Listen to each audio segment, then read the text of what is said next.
Woman refuses to cooperate with police until the K9 steps between them. The morning sun cast long shadows across Pinnacle Tower's parking garage, transforming ordinary concrete pillars into looming giants. Sarah Collins felt Max tense beside her before she heard dispatch's update through her radio. Subject still refusing to move. Security reports possible explosive device in backpack. SWAT en route. Sarah's hand instinctively moved to Max's harness, but the Belgian Malinois' posture wasn't what she expected. Instead of the alert, aggressive stance typical when approaching a threat, Max's ears were forward with curiosity. 6 years of partnership had taught Sarah to trust these subtle signals more than any human intelligence. "Stay back," the woman's voice echoed through the garage, sharp with desperation rather than menace. "I swear I'll detonate it." Sarah assessed the scene quickly. The subject, a woman in her mid-30s, wearing a charcoal business suit that probably cost more than Sarah's monthly salary, sat cross-legged in the middle of the parking level, a navy backpack clutched tight against her chest. 2 security guards maintained a nervous perimeter, their hands hovering near their weapons. "Ma'am, I'm Officer Collins with the K9 unit," Sarah called out, keeping her voice steady. "Whatever's going on, we can talk about it." "There's nothing to talk about." The woman's laugh held an edge of hysteria. "They've already decided I'm crazy, but I'm not leaving until the board sees what's on these drives." Max's tail gave a single subtle wag. Sarah had seen that reaction before, not the excited greeting for friendly civilians, but the controlled response to someone in genuine distress. The profile wasn't adding up. Terrorists didn't typically demand corporate board meetings. "All units be advised." "SWAT team 4 minutes out." The radio crackled at her hip. Sarah faced her first decision point. Protocol dictated maintaining distance until SWAT arrived. But Max was already moving, his steps slow and deliberate, ignoring Sarah's subtle tug on his harness. In 6 years, he'd never broken training like this, not without reason. "Max, heel!" Sarah commanded, but her partner continued his careful approach. The woman's eyes widened, her grip on the backpack tightening. "Call him off, please." Real fear colored her voice, but not the fear of being caught. This was the fear of someone who thought they were about to lose everything. Max stopped about 10 feet from the woman and did something that made Sarah's breath catch. He sat down, tilted his head, and let out a soft whine. It was the same behavior he'd shown 2 months ago when they'd found that abused teenager hiding under a bridge, not a threat assessment, but an offer of comfort. He won't attack." The woman's voice trembled. "No," Sarah said, taking a careful step forward. "Max is here to help, just like me. And right now, he's telling me you're not here to hurt anyone." The woman's shoulders sagged slightly. "I'm Rebecca Martinez, Senior Systems Analyst, and you're right, I don't want to hurt anyone, but they're the ones who should be arrested, not me." "SWAT team positioning on the roof," dispatch updated. "All units maintain perimeter." Sarah made her decision. "Martinez, Ms. Rebecca, I need you to tell me quickly. What's really in the backpack?" "Drives. Encrypted drives with 2 years of evidence. Money laundering, kickbacks, offshore accounts." Rebecca's words tumbled out. "I tried reporting it internally. Then 3 other whistleblowers disappeared. Transferred, they said. But their phones are dead, social media gone. It's like they never existed." Max had crept closer while she talked, now sitting just a few feet away. Rebecca's death grip on the backpack had loosened slightly. "I was supposed to present to the board today. Then security stopped me, said there was a credible threat against the building." Her laugh was bitter. "Guess they were right. I became the threat." Sarah's radio crackled again. "Collins, what's your status?" Before she could respond, her phone buzzed. Direct call from Captain Reynolds. Sarah's stomach tightened as she answered. "Collins, SWAT's in position. Clear the area now." "That's an order." "Sir, I don't think—" "That woman is a terrorist, threatening to bomb our city's largest business center. Take your dog and clear out, now." But Max had settled into a sphinx position, his eyes locked on Rebecca with calm certainty.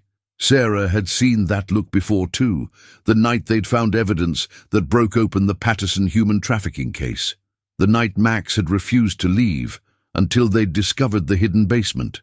"Officer Collins," Rebecca's voice was barely a whisper, "I can prove everything, but once SWAT takes me in, these drives will disappear, just like the others did." Sarah looked at her partner, at the woman, at the backpack that supposedly held enough explosives to level the garage.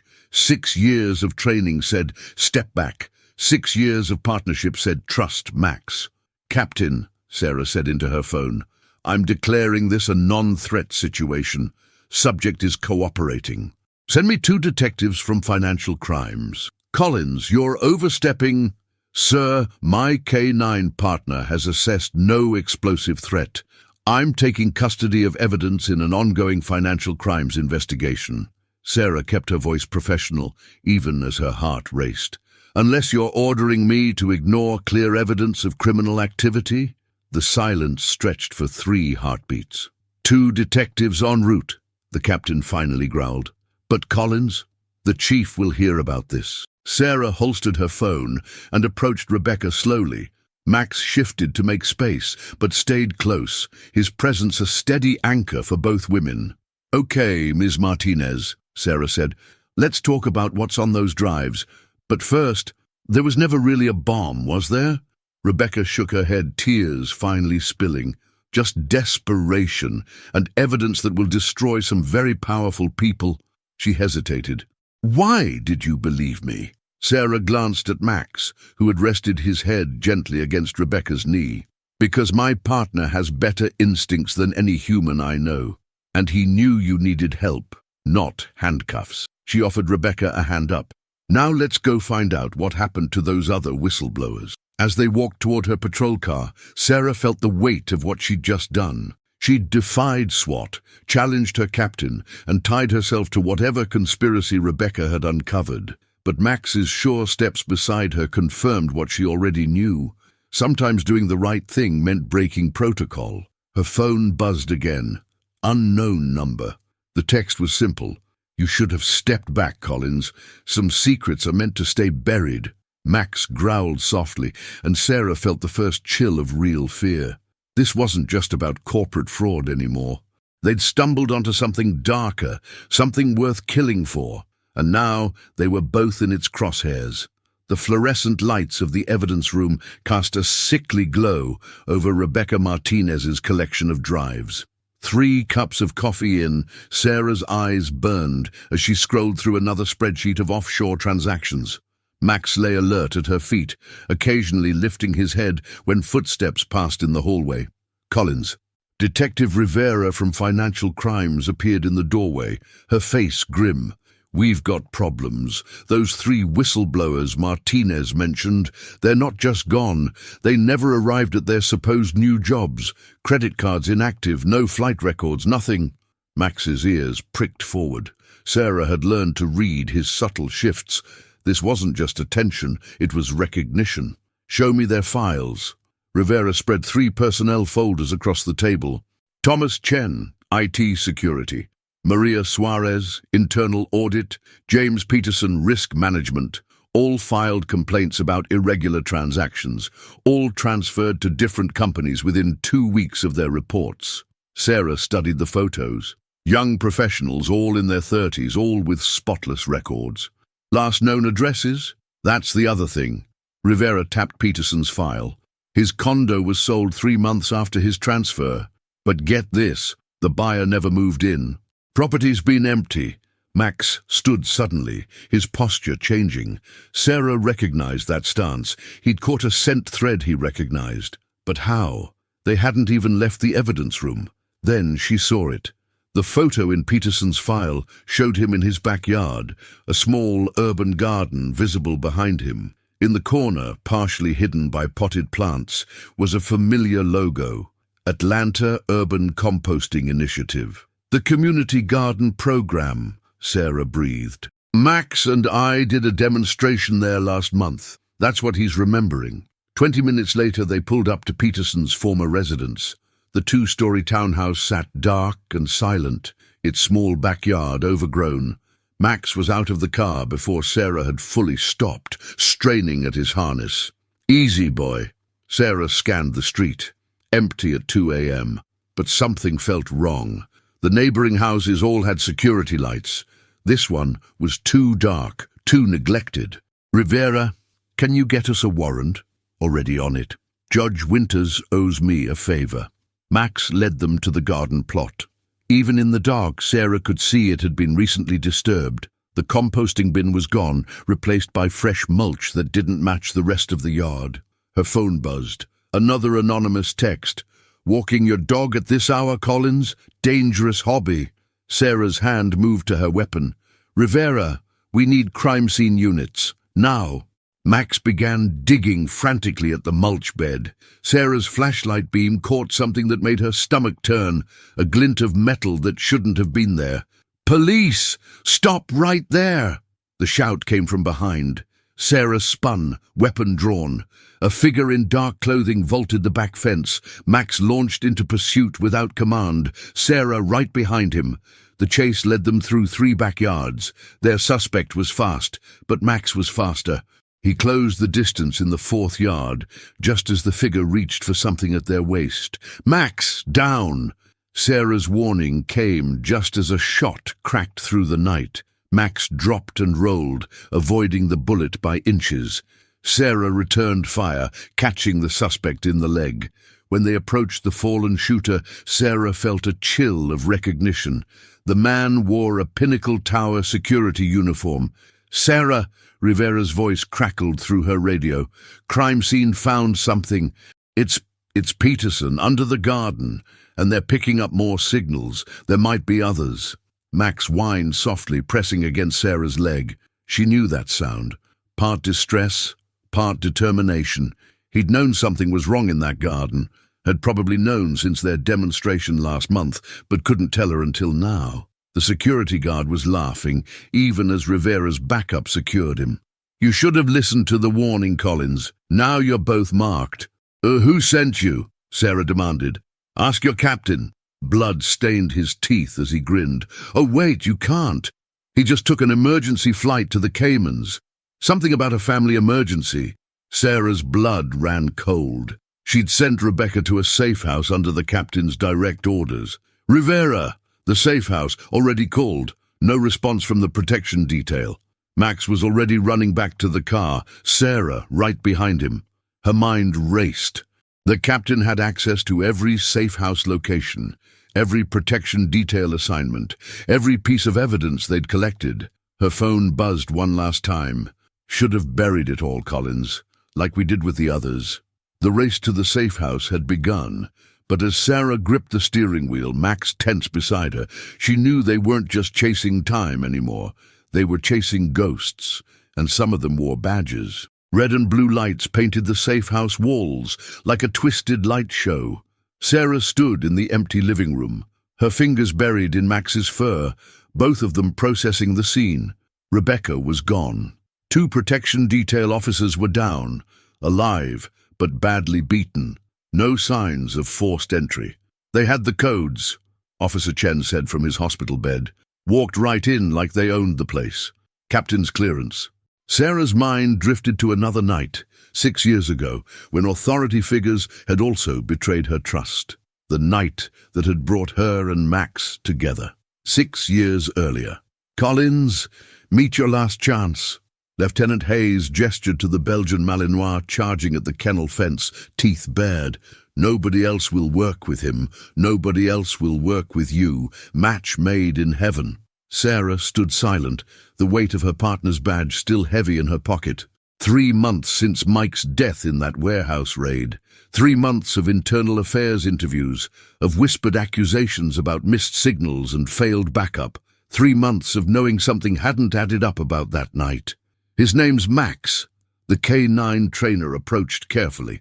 Former handler used him as a personal attack dog, broke every protocol in the book. Dog's got talent, but he's too aggressive, too unpredictable. Sarah watched Max. Behind the snarling display, his eyes held something familiar, the same haunted vigilance she saw in her own mirror every morning. "Give us the room," she said quietly. Alone with Max, Sarah sat on the concrete floor, her back to the kennel. "They think we're both damaged goods, boy. Maybe they're right." The snarling stopped. In the silence, she heard soft paw steps. "Mike knew something was wrong that night. Tried to tell me the warehouse raid felt off, but I followed orders." She pulled out Mike's badge, found this in his desk after he'd been investigating money transfers, offshore accounts, called it a side project. A wet nose touched her shoulder through the fence. "They say you can't trust your instincts anymore." Sarah turned, meeting Max's eyes. "That you're dangerous. They said the same about me after Mike died. But we both know there's a difference between dangerous and watchful, don't we?"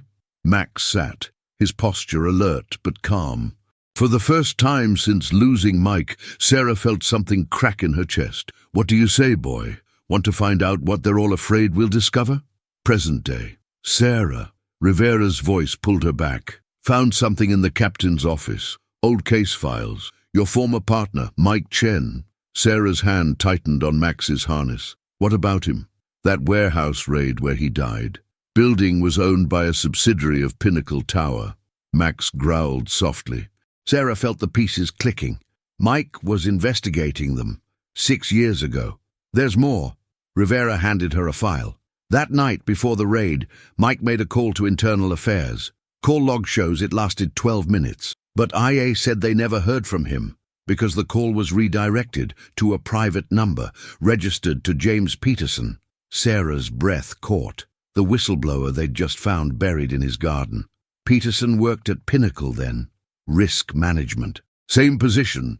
Rivera's face was grim. "Sarah, the money transfers Mike was tracking, they matched the pattern Rebecca found. Same banks, same offshore accounts." Max suddenly stiffened, his ears forward. Footsteps in the hallway, too heavy for the crime scene team. "Down!" Sarah tackled Rivera as bullets splintered the doorframe. Max was already moving, a dark blur launching at their attacker. The gunman cursed. Sarah recognized the voice. SWAT team leader Matthews. But Max had read the threat before she could process it, clamping down on Matthews' gun arm with precision. "Stand down!" Sarah kept her weapon trained on Matthews as Rivera cuffed him. "How many dirty cops are on their payroll?" Matthews spat blood from where he'd hit the floor. "You're still looking at this backward, Collins. We're not on their payroll. We are them. Always have been. The department, select members, leadership. We built this city's power structure. Your partner stumbled onto it, just like Peterson, just like Martinez." His laugh was ugly. "You really think a few cops and corporate executives could run something this big? Go deep enough, you'll find judges, FBI directors, senators." Max's growl deepened. Sarah saw Matthews's hand moving toward his ankle. "Back up, piece!" she shouted, but Max had already readjusted his grip, knocking Matthews unconscious with his own momentum. "Sarah!" Rivera's voice shook. "My contact at the FBI, the one who was helping track Rebecca's transfers, she just sent me this." The text was simple. "They're moving her tonight. Container ship, Pier 23. Don't trust anyone with a badge." Sarah checked her watch. 2 hours until dawn. Somewhere in the city's maze of shipping containers, Rebecca Martinez was running out of time. And now they knew. There was no backup coming. No official channels. Just a cop, a dog, and the truth they'd spent 6 years preparing to uncover. "What's the play?" Rivera asked. Sarah looked at Max, saw the same steady determination she'd recognized in that kennel 6 years ago. "We finish what Mike started. We bring down their whole corrupt empire." Max's tail gave a single firm wag, ready as always to face the darkness together. Sarah's phone buzzed. She expected another threat. Instead, she found coordinates. And a message from an unknown number. "Mike gave me evidence before he died. Been waiting for someone brave enough to use it. Pier 23, South Lot, red container, number 47891. Hurry. JP. James Peterson. Even dead, he was still fighting." Sarah met Max's eyes. "Time to hunt, partner." The night wasn't over. And this time, the ghosts were on their side. Pier 23 loomed like a metallic maze in the pre-dawn darkness. Countless shipping containers stretched into the shadows, their numbers barely visible in Sarah's tactical flashlight beam. Max moved silently beside her, his breath creating small clouds in the cold air. "South Lot," Sarah whispered, checking her phone again. The message from Peterson felt like a dead man's switch, triggered by their discovery of his body. Container 47891, read. Somewhere in this labyrinth of steel, it held answers Mike had died trying to protect. Max froze, his ears shifting slightly left. Sarah killed her light immediately. Footsteps echoed between the containers, the measured pace of a patrol. She pressed against the cold metal wall, Max perfectly still at her side. 2 security guards passed their position, speaking in low voices. "Ship's delayed another hour. Boss wants the girl moved to the backup location." "What about the evidence?" "Containers being loaded now. Once it's at sea, good luck proving anything." Sarah waited until their footsteps faded before checking her watch. 4:47 a.m. Sunrise in less than an hour. Somewhere in this maze, Rebecca was running out of time, and now they had 2 objectives, the evidence container and wherever they were holding her. "Find her, Max," Sarah whispered. It wasn't a proper search command, but their connection ran deeper than training. Max understood lives were at stake. They moved deeper into the container yard. Max led them through the narrow passages, his nose working constantly. Sarah's phone buzzed with a text from Rivera. "FBI contact compromised. They know you're coming. Be careful." A metallic clang rang out ahead. Max's posture changed. Alert, but not aggressive. Sarah recognized the signal. They'd found Rebecca. Peering around a corner, Sarah spotted 4 armed men surrounding a container. Its doors were open, and she caught a glimpse of Rebecca inside, her hands bound. A laptop sat open beside her. "Last chance," one man said. "Transfer the funds back, wipe the drives, and maybe you get to see tomorrow." "Go to hell." Rebecca's voice was hoarse but defiant. "Your call." The man raised his radio. "Get the crane. Container's taking a swim." Sarah assessed the situation. 4 armed hostiles. Rebecca trapped. No backup coming. And somewhere nearby, a container holding evidence that could bring down an empire of corruption. Max nudged her hand gently. In the dim light, his eyes held the same steady confidence they'd shown that first day in the kennel. "Trust me," they seemed to say. Sarah reached into her tactical vest and pulled out a small canister, a special tool she'd started carrying after Max joined the force. "Create chaos, boy," she whispered. The training smoke grenade arced high over the containers, landing with a metallic ping that drew all eyes upward. In that split second of distraction, Max became a shadow in motion. The first guard went down before he could shout, Max's training ensuring a non-lethal takedown. Sarah moved in as the smoke spread, her position hidden, while the guard's silhouette stood out against the container's interior light. "Police! Drop your weapons!" 2 guards opened fire blindly into the smoke. Max was already elsewhere, circling behind them. Sarah caught the 3rd guard with a clean shot to the leg as he tried to reach Rebecca. The 4th guard, the leader, made a break for it, speaking rapidly into his radio. Max peeled off in pursuit without command, while Sarah secured the others. "Rebecca, are you hurt?" "No, but Sarah, the evidence container, they're moving it now." A crane whirred to life, somewhere in the darkness. Sarah cut Rebecca's bonds, noting the bruises on her wrists. "Which container?" "Red one. They made me watch while they loaded everything. Hard drives, files, backup servers. 6 years of evidence." Rebecca's eyes were desperate. "They're going to dump it in the harbor." Sarah's radio crackled. Rivera's voice. "Sarah, harbor patrol's been compromised. You've got multiple bogies converging on your position." A gunshot echoed in the distance, followed by Max's bark, not pain, but frustration. His target was getting away. Sarah faced her second impossible choice of the night. The evidence container was moving, probably already suspended over the water. But Max was in pursuit of their key suspect, alone. Rebecca read her hesitation. "Go, I can handle the crane." "You sure?" "I was a field engineer before corporate analytics. Trust me." Sarah pressed her backup piece into Rebecca's hands. "Stay low. Rivera's 2 minutes out." She moved into the maze of containers, following the sound of Max's barks. Her partner was herding their suspect, driving him back toward her position. They'd perfected this maneuver over years of pursuits. The guard captain burst around a corner, weapon raised. Sarah was faster. 2 shots dropped him, non-lethal but efficient. "Where's the container going?" Sarah demanded, securing his weapon. He laughed through bloody teeth. "Check your 6, Collins." Metal groaned overhead. Sarah spun to see a massive red container suspended against the lightning sky, already over the water. "No!" Max barked sharply, his alert sound. Sarah turned back just in time to see the guard captain pressing something in his hand, a detonator. The explosion rocked the pier, but it wasn't the container. It came from the direction they'd left Rebecca. The guard captain's smile widened. "Backup plan. Your witness is dust." Max's growl turned deadly. Sarah felt the same rage burning in her chest.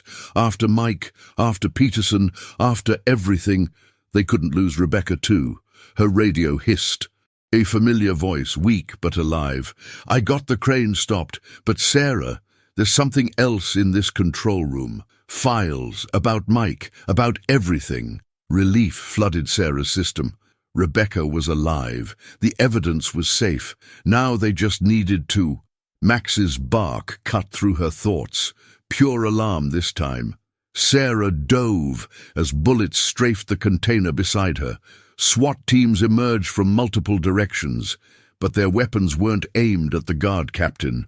They were aimed at her. "Max," Sarah whispered, "remember the warehouse training?" Her partner's tail gave one firm wag. They'd practiced this scenario countless times, never thinking they'd actually need it. Sarah reached for her last smoke grenade. "Time to disappear, boy." The night wasn't over, but now they knew. The real fight was just beginning. The harbor's security office wasn't meant to be a fortress, but Rebecca had turned it into one. Monitors showed SWAT teams converging from all directions while she worked feverishly at the control station. Sarah barricaded the door while Max stood guard, his posture tense. "Got it!" Rebecca's fingers flew across the keyboard, downloading everything. "But Sarah, this goes deeper than we thought. These shipping manifests, the money trails, they match dates going back 8 years, back to when Mike first started investigating." Sarah joined her at the screen, reading familiar names. Judges, politicians, police brass, all connected through a web of offshore accounts and mysterious shipping containers. They weren't just laundering money. They were moving something else. "People," Rebecca whispered. "High-value targets. Witnesses, whistleblowers, anyone who threatened to expose them. The containers weren't just for evidence. They were transport cells." Max's growl deepened. Sarah had learned to read his threat assessments like a second language. "How many outside?" 16 SWAT, 4 harbor patrol boats, and Rebecca checked another monitor. Multiple unmarked vehicles arriving. Government plates. Federal backup? After what we just learned, could be cleanup crews. Sarah's phone buzzed. "Rivera. FBI's compromised all the way up, but I reached someone who still cares about justice. Sending coordinates. Get ready to run." An explosion rocked the building. Smoke seeped under the door as Max's barking took on a new urgency. Sarah recognized the chemical smell. CS gas. They're done negotiating. Rebecca held up a flash drive. "Evidence is copied. Everything Mike found, everything Peterson saved, everything I uncovered. Complete money trail, every name, every crime." "Sarah Collins!" A voice boomed through a megaphone outside. "You're surrounded. Come out now and we'll make this quick." She recognized the voice. Captain Reynolds, back from his supposed family emergency in the Caymans. Max suddenly perked up, his attention drawn to the harbor. Sarah trusted his instincts enough to check the monitors.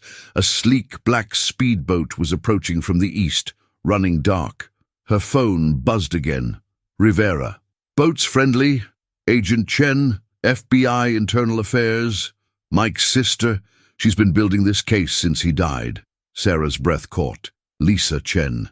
Mike's fierce little sister who joined the FBI straight out of college. Who'd never believed the official story about her brother's death. Another explosion hit the door. The barricade wouldn't hold much longer. "New plan," Sarah announced. "Rebecca, take the flash drive. When they breach, Max will create a distraction. Get to the East Dock. Lisa Chen will get you and the evidence to safety. What about you? Sarah checked her ammunition. Reynolds is mine. Time to finish what Mike started. Max's stance shifted subtly. He'd caught a new scent through the gas. Sarah recognized his signal. The captain was approaching personally. "Collins!" Reynolds called again. "Think about your career, your life. We can still make a deal." Sarah thought about Mike, about Peterson, about all the lives these people had destroyed to protect their empire of corruption. "Max, ready?" Her partner's tail gave one firm wag. They'd trained for building evacuation under gas, had practiced these moves 100 times. "Rebecca, count to 20 after we move. Then run east. Don't stop for anything." Sarah pulled her last flashbang from her vest. "Time to hunt, Max." The flashbang burst through the window, followed by Sarah's covering fire. Max launched through the smoke like a missile, his training letting him target legs and arms with surgical precision. Shouts and chaos erupted as the SWAT team's formation broke. Sarah spotted Reynolds backing away, reaching for something in his jacket. But Max was faster, taking down 2 more SWAT officers as he carved a path toward the captain. A bullet grazed Sarah's vest. She rolled behind a container, catching glimpses of Rebecca making her run toward the East Dock. Good. Now it was personal. "It was you!" Sarah called out, making Reynolds track her voice. "You gave the order that night, sent Mike into that warehouse, your own officer. He should have stayed quiet." Reynolds fired blindly into the smoke. "Some things matter more than one cop's conscience. Like money, power." Sarah moved silently around the container. "Or was it fear? Fear that Mike would expose you all. You don't understand what we built." Reynolds's voice cracked. "This city runs because we make it run. The deals we make, the people we remove, it's necessary." Max's growl came from behind Reynolds. The captain spun, but too late. Sarah emerged from the smoke, weapon trained. "Drop it!" Reynolds smiled instead. "Insurance policy, Collins." He held up his phone. "One call, and every corrupt judge, every dirty Fed, they all get a message. Every piece of evidence destroyed, every witness eliminated, including your friend Rebecca. Choose carefully." Sarah heard Max's breathing change, felt the weight of Mike's badge in her pocket, remembered every lesson about trust and instinct that had brought them to this moment. "You're right," Sarah said quietly. "I do choose carefully. That's why I chose him." Max struck like lightning. Reynolds's phone went flying as 90 pounds of highly trained K9 took him down. The captain's head cracked against the concrete, his backup weapon skittering away unfired. Sarah approached the fallen captain, Max holding him securely. Mike chose carefully too, chose to stand against you, chose to leave evidence with his sister, chose to die protecting what was right. Sirens approached, different from the police units, federal. Real backup this time. "Sarah!" Rivera's voice crackled through her radio. "Rebecca made it to the boat. Evidence is secure. Lisa's team is moving in." Reynolds laughed through bloody teeth. "You think this ends with me? The system protects itself, Collins, no matter what evidence you have." Max growled, but Sarah held up her hand. "You're wrong, Captain. The system isn't corrupt people in power. The system is every good cop, every honest judge, every person brave enough to stand up, and we're done being quiet." Reynolds's eyes widened as federal agents swarmed the pier. Sarah recognized Lisa Chen leading them, her badge held high. Mike's sister carrying on his fight. But as Sarah reached to cuff Reynolds, Max's posture suddenly changed. His bark held pure alarm. Sarah spotted the small device in Reynolds's hand too late. Not a phone, a trigger. "Insurance policy," he whispered. The explosion came from everywhere at once. The world came back in fragments, ringing ears, burning lungs. The taste of blood and concrete dust. Sarah's first coherent thought was for her partner. "Max!" Her voice was barely a whisper. A warm tongue licked her face. Even through blurred vision, Sarah could see Max had positioned himself over her during the blast, shielding her from the worst of it. His tactical vest was scorched, but he was moving well, already alert and scanning for threats. Reynolds's insurance policy had been selective demolition charges throughout the pier. But as Sarah's vision cleared, she realized something crucial. The explosions had been focused on the evidence storage areas. The captain had tried to bury the truth one final time. "Sarah!" Lisa Chen's voice cut through the chaos.